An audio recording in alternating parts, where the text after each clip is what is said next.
بسم الله الرحمن الرحيم الحمد لله والصلاة والسلام على رسول الله وعلى آله وصحبه أجمعين. Louange Allah subhanahu wa ta'ala et prières et salutations sur notre prophète Muhammad sallallahu alayhi wa sallam. Dans ce petit rappel d'aujourd'hui, on va aborder le sens du jeûne du mois de Ramadan, d'une manière générale, le sens du jeûne. Le sens du jeûne, en fait, le jeûne a plusieurs sens et on va donc aborder rapidement chaque sens du jeûne du mois de Ramadan.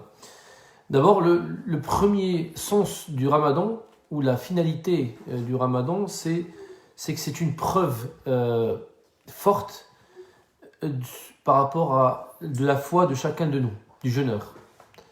C'est une preuve de la foi véritable, de la sincérité du jeûneur, puisque, comme tout le monde le sait, celui qui jeûne a la possibilité de se cacher, de manger donc en cachette, et que personne ne le voit, mais sa foi en Allah subhanahu wa ta'ala et sa connaissance et sa conscience qu'Allah subhanahu wa ta'ala le regarde, fait qu'il va jeûner jusqu'au bout.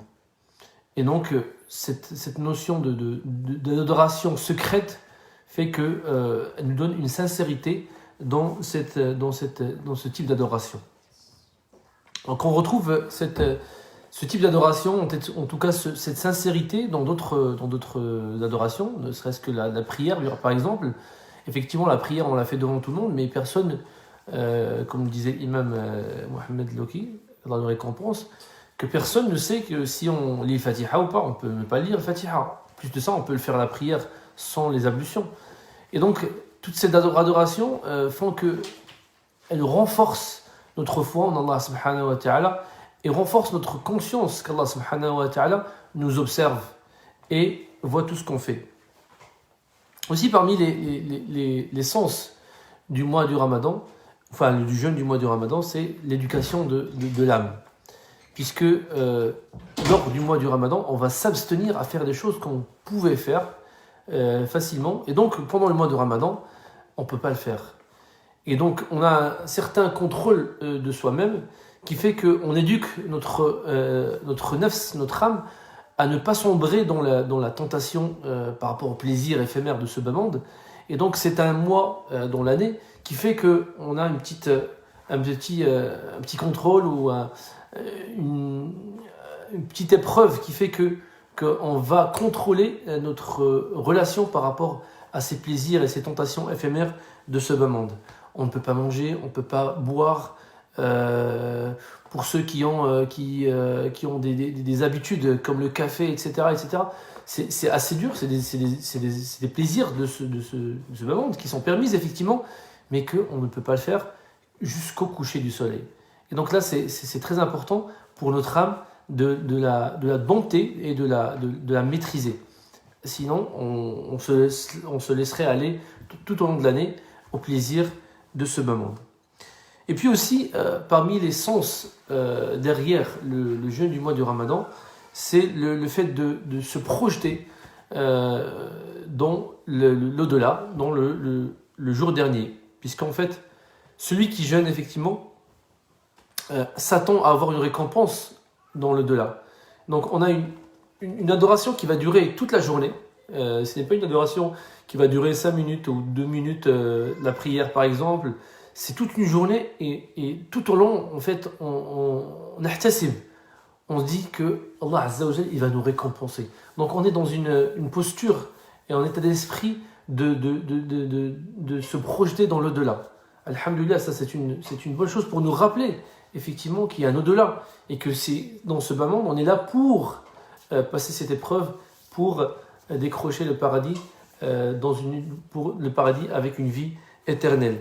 Donc ça fait partie aussi des sens du sens du mois de Ramadan qui est très important puisque c'est une adoration qui va durer et la journée et puis la nuit quand on va faire la prière, on va faire tarawih. Tout cela, on est dans une ambiance qui va nous extraire de ce bas monde pour nous faire sentir qu'on est en fait des personnes qui sont censées, qui sont faites, qui sont créées pour une autre vie, la vraie vie, la vie éternelle et non pas la vie éphémère de ce bas monde. Aussi, parmi les sens derrière le mois du Ramadan, c'est la soumission totale à Allah subhanahu wa ta'ala. Et on peut le voir effectivement dans le fait que en fait, on est soumis à Allah Azza wa Jal sur des détails. Subhanallah, on ne peut pas manger au-delà de l'heure de l'aube. Quand il y a l'aube, c'est à la minute près. On ne peut pas manger avant l'heure du Maghrib. Donc il y a des moments précis. On n'est pas en train de rigoler pour se dire ouais, à 5 minutes près, à 10 minutes près. C'est qu'on est vraiment dans une soumission totale dans le détail. Et ça nous apprend la soumission à Allah subhanahu wa ta'ala. Et ça, c'est un degré qui nous honore. C'est un attribut qui nous honore, le fait d'être des esclaves d'Allah subhanahu wa ta'ala, d'être des serviteurs d'Allah subhanahu wa ta'ala. Hein, c'est un degré qu'on décroche pendant ce mois de Ramadan. Ce n'est pas une dégradation, mais plutôt un honneur. Allah Azza wa Jal, comme le rappelait si Mohammed, quand il a appelé, quand il a parlé dans le Coran Karim de l'histoire de l'Isra ou le Mi'raj, il a dit Subhanalladhi asra bi'abdihi. Donc il a parlé de ce voyage nocturne qui est très important. Et Allah Azza wa Jal, il a choisi le meilleur terme pour parler de son serviteur, qui est le prophète sallallahu alayhi wa sallam. Et donc il n'a pas dit de son prophète ou de son messager, mais il a dit de abdihi. Abdihi, donc son serviteur, son esclave. Gloire à celui qui a fait voyager son serviteur la nuit, donc son serviteur. Allah Azza wa Jal, quand il a voulu donner l'espoir à ses serviteurs, ceux qui font des péchés, il a dit, subhanahu wa ta'ala, قُلْ يَا عِبَادِيَ الَّذِينَ أَسْرَفُوا. Dis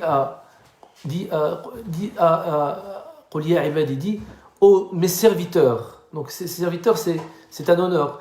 Et donc qu'est-ce qu'on fait pendant le mois de Ramadan dans ce jeûne? C'est qu'on essaye de décrocher ce titre qui est être le serviteur d'Allah Azza wa Jal, et qui est contrairement à d'autres soumissions, la soumission, par exemple ceux qui sont soumis qui adorent des animaux, qui adorent autre chose, ou qui n'adorent rien du tout.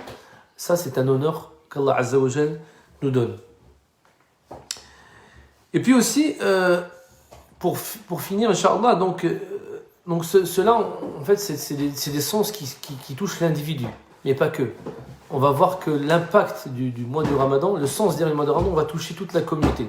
Et ça, on va le voir facilement, en fait, dans l'entraide qu'on retrouve pendant le mois du Ramadan, l'entraide de la communauté musulmane, qu'on va trouver dans les mosquées, par exemple, où pendant le mois du Ramadan, les gens sont encore plus généreux pour participer à la récolte, pour les ruptures de jeûne, pour les personnes qui sont tout seuls, les célibataires, les étudiants, les démunis, etc., etc.